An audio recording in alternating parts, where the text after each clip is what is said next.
Hey everyone, hope all is well. My name's Ibrahim. I'm the co-founder of Taja AI. I'm so excited to share with you guys a new feature we just rolled out where if you generate clips, when we repurpose your content, you can now put captions on them. And you can control, whether you want captions, whether you want titles of it, all that different stuff. And so basically what you need to do is when you repurpose your content, if we generate clips, you just hover over to that clip section.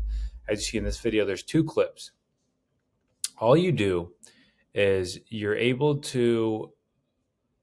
see this new three buttons here. So all you do is you just click on this and you'll see your caption settings come up where you'll have your show your caption, so your caption title. So if you click on this, you'll toggle it on.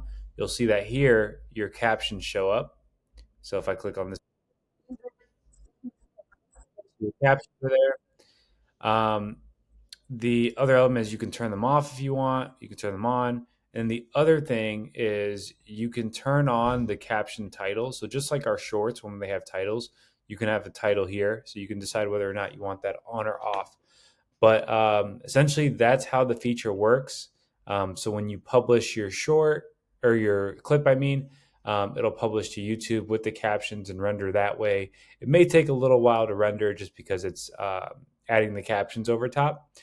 You can also download the clip if you want, but that in essence is how you use this feature. So this now allows you to generate captions on your clips. Let us know if you have any questions or any feature requests. So thank you so much for watching.